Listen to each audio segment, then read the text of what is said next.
था चंद्रगुप्त मौर्य। अच्छा, इनसे पहले भारत में जो वंश था वो था नंद। कौन सा था? ठीक थे, वो भी शक्तिशाली थे, पर इतने वहां पर एक जगह कौन सी पड़ती है? मैसिडोन। मैसिडोनिया का रहने वाला कौन है? अलेक्जेंडर। जिस अलेक्जेंडर को हम क्या कहते हैं? सिकंदर। पहले वाले ये थे कि जो पता चला सिकंदर आ गया, उन्होंने कहा भाई साहब काली गाय है तेरी, मारना मत, तू चाहे वो ले ले। तो उसके जो सैनिक थे ना सिकंदर के, वो बेचारे परेशान हो गए और सिकंदर के सैनिकों ने सिकंदर को कहा कि कूटेंगे हम तेरे को। कहना गया मैं अफगानिस्तान दो दहेज।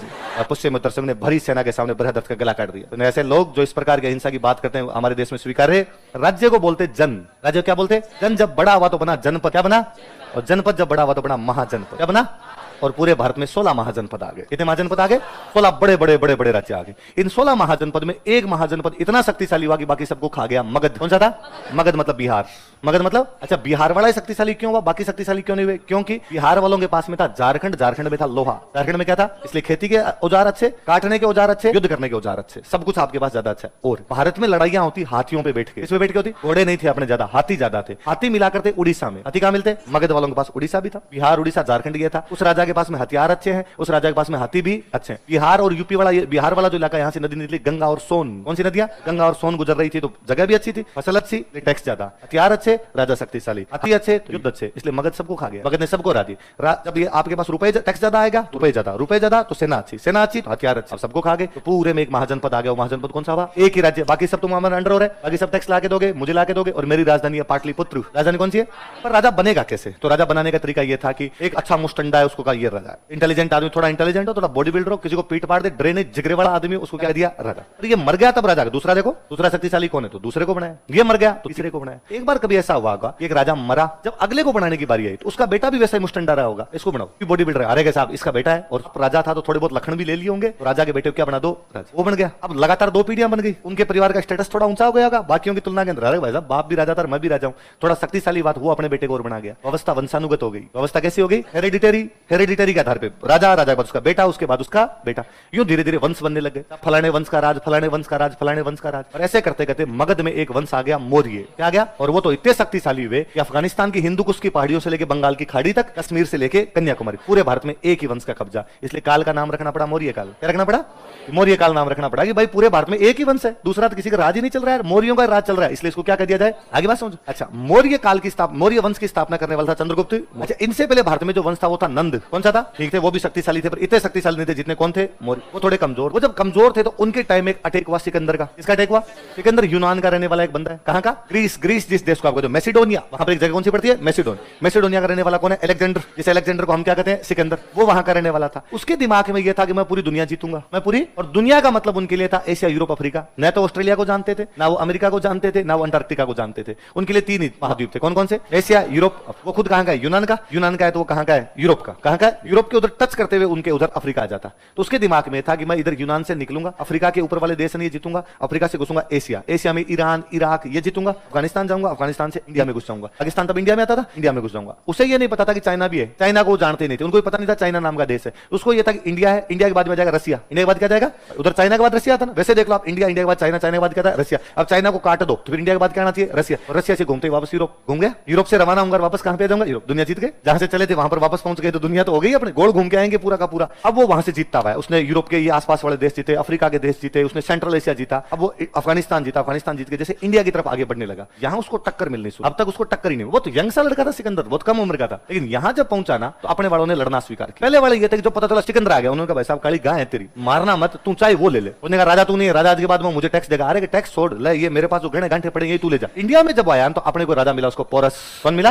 लड़ेंगे, मर जाएंगे तो मर जाएंगे, लड़ तू, लड़ोगे तब तो आपका भी नुकसान होगा है भाई। 10 आदमी इधर के, 10 आदमी उधर के लड़ेंगे। हो यह सकता है कि उधर वाला जीत जाए, उधर वाला जीत जाए तो उनके आदमी मरे 3, अपने मर गए 5, पर 3 तो उनके भी मरे ना। 5 मरे तो आप कहते हो ज्यादा तुम्हारे मरे, तुम हार गए। 3 तो मरे ना तुम्हारे भी। तो सिकंदर का यहाँ पे नुकसान होने लगा, और पोरस नहीं, हर राजा ने उसको नुकसान दिया। सिकंदर जैसे तैसे करके व्यास नदी तक आया। कौन सी नदी तक? पहली बात तो जब वो व्यास नदी के पास पहुंचा तब उसे पता चला कि इंडिया अभी तो शुरू हुआ है, ये पूरा पड़ा है, और इसके बाद चाइना और है। तो उसके जो सैनिक थे ना सिकंदर के, वो बेचारे परेशान हो गए, और सिकंदर के सैनिकों ने सिकंदर को कहा कि कूटेंगे हम तेरे को, अब वापस चल। फर्जी आदमी मरवाने के लिए लेके आए, डेली मिनख मर रहे हैं यहाँ पे। पे, दिख नहीं रहा तुझे? और कितने दिन हो गए अब घर से संदेश से आते हैं, टाइप के लेटर आते हैं हमारे। तो सिकंदर व्यास नदी से चला गया वापस और रास्ते में मर गया। तो सिकंदर दुनिया पर अव्यवस्था फैला गया भारत के अंदर, और जहां तक उसने कब्जे कर लिए थे वहां अपने सेनापति छोड़ के गया। तो भारत की बाउंड्री तक तो आ ही गया था, तो भारत की बाउंड्री तक अपने सेनापति छोड़ के चला गया। अव्यवस्था जब हुई तो नंद वंश का पतन करके राजा बन गया चंद्रगुप्त मौर्य। पाटलिपुत्र में तो कौन आ गया? चंद्रगुप्त मौर्य। उधर भी हालचाल मौजूद, सिकंदर आ रहा है, सिकंदर आ रहा है, तो कमजोरी हुए, थोड़े कमजोर हुए, तो चंद्रगुप्त मौर्य ने पटक पटक के उधर कब्जा कर लिया। इधर उसके सेनापति बैठे, भारत में कब्जा किसका हो गया? चंद्रगुप्त मौर्य। और भारत की सीमा पर कौन बैठे? यूनानी। कौन बैठे? वे यूनानी जो इंडिया की तरफ रह गए, इसलिए उनको बोलते हैं हिंद यूनानी। क्या बोलते हैं? Indo Greek. वे ग्रीक जो इंडिया की तरफ रह गए तो उनको क्या कहा? इंडो। उनमें से उसका एक सेनापति था जिसका नाम था सेल्यूकस निकेटर। क्या नाम था? कोई बात नहीं, राजा ने अटैक नहीं किया, अपने करेंगे। और सेल्यूकस निकेटर भारत पर आक्रमण कर देता है। चंद्रगुप्त मौर्य ना केवल सेल्यूकस निकेटर को हराता है बल्कि सेल्यूकस निकेटर को अपना ससुरा बना लेता है ना। उसने कहा कि क्यों ना हम इसको रिश्तेदारी में बदल दें, और पहली विदेशी बहू लाने वाला कोई आदमी था अपने देश में, तो वो कौन था? चंद्रगुप्त मौर्य। हेलन लाया था वो, हेलेना क्या नाम था? और अफगानिस्तान लिया दहेज में। अफगानिस्तान किसमें लिया? अफगानिस्तान। तो कोई दहेज ले तो चंद्रगुप्त मौर्य जैसा ले, है ना। यहाँ आरएस लगने के बाद कहते हो 51 लाख दे दो, एक स्कॉर्पियो दे दो, एक फॉर्च्यूनर दे दो, ऐसे मांगते हैं। आप लग जाओ आरएस तो ऐसे कहना कि हमें अफगानिस्तान दो दहेज, तब तो देखो लेने का कोई फायदा है। 2 BHK में राजी हो जाते हो यार, स्टेटस ही गिरा दिया पूरी तरीके से एकदम। तो चंद्रगुप्त मौर्य को दहेज में क्या मिला? अब भारत की बाउंड्री सेफ, अफगानिस्तान तक बाउंड्री चली गई, अपने पूरा सेफ हो गया। अब ये चंद्रगुप्त मौर्य का इनका वंश लगातार चला। कोई भी राजवंश तब तक ठीक चलता है जब तक लगातार अच्छे राजा है, अच्छा राजा आएगा तब तो राजवंश ठीक चलेगा। और बीच में जैसे बेलखने आने शुरू हुए, राजतंत्र का क्या हो जाएगा? पतन। मौर्यों में चंद्रगुप्त आया, चंद्रगुप्त के बाद आया बिंदुसार, बिंदुसार के बाद आया अशोक, और अशोक की मति फिरी और अशोक ने लड़ाइयां बंद कर दी। लड़ाइयां राजतंत्र लड़ाइयों के दम पर चलते हैं। युद्ध जरूरी है ताकि शांति बनी रहे, युद्ध जरूरी है ताकि शांति के लिए युद्ध होने जरूरी है। बाउंड्री पर सेना खड़ी है चारों तरफ, इसलिए आप और मैं बैठ के खिलखिलाते हैं। यदि आज अपने कह देंगे भाई भारत युद्ध नहीं करना चाहता, हम सीधे साधे लोग हैं, और भाई अपने सेना बुला लो, कश्मीर से सेना वापस बुला लो, भाई लड़ेंगे नहीं, हम हमारे घर में राजी हैं, तो पाकिस्तान शाम का नाश्ता पटियाला करे। शाम का नाश्ता कहां करे? अपने यहाँ शांति हो जाएगी। अपने को शांति रखनी है, इसलिए वहां क्या करना पड़ेगा अपने को? अशोक ने युद्ध बंद कर दिया। अशोक की तो जैसे तैसे करके पार पड़ गई। अशोक के बाद उसके बेटे, पोते, पड़पोते, सड़पोते और बेलखने होते चले गए। और ऐसे ही उनका एक बेलखना राजा आ गया, बृहदर्थ। कौन आ गया? बृहदर्थ नाम करके उनका एक राजा आ गया। बृहदर्थ जब राजा बना तब उधर से यूनानियों ने अटैक करने शुरू किए। वे यूनानी जो सिकंदर भारत में आने की कोशिश कर रहे थे, लेकिन मौर्य उनको भारत में घुसने नहीं दिया। पोल मिली तो इंडिया की तरफ आने लगे। डेमेट्रियस भारत की तरफ हमले करना शुरू करता है, पंजाब के आसपास में पहुंच जाता है। तब एक दिन उसका सेनापति है बृहदर्थ का, पुष्यमित्र शुंग, क्या नाम है? और उसने एक दिन राजा को बुलाया, सेना इकट्ठी की, राजा को बुलाकर, राजन, राजा का काम होता है युद्ध करना, राजा का काम होता है रक्षा करना, रक्षा कीजिए राजन, हथियार उठाइए, यूनानी हमारे देश में घुस गए हैं, हम हमारे देश की सीमाओं की रक्षा नहीं कर पा रहे। और बृहदर्थ ने कहा कि अहिंसा की नीति, हम अहिंसा की नीति अपनाएंगे, हम किसी से युद्ध। पुष्यमित्र शुंग ने भरी सेना के सामने बृहदर्थ का गला काट दिया। ऐसे लोग जो इस प्रकार की अहिंसा की बात करते हैं हमारे देश में स्वीकार्य। डांगर न गिरे कल्याण, लाठे खेतर उखाड़ी जाए। पशु यदि दुत्कारने से ना भागे तो हाथ में लठ उठाने पड़ते हैं। ये यूनानी यूं ही मानने वाले नहीं है, अहिंसा से मानने वाले नहीं है, हथियार उठाने पड़ेंगे। अब पुष्यमित्र शुंग राजा बना, उसने यूनानियों को पीट पीट के वापस निकाला और कहा वापस से एक बार हमारी बाउंड्री सेफ की जाएगी, मैं करवाऊंगा अश्वमेध यज्ञ, करवाऊंगा। और उसने अश्वमेध यज्ञ करवाया। उसका घोड़ा गया उधर पंजाब साइड में, और घोड़ा गया तो यूनानियों ने वापस पकड़ लिया। यूनानियों ने कहा कि इधर तो हमारा है। उसने अपने पोते को भेजा, पोते का नाम था वसुमित्र। क्या नाम था?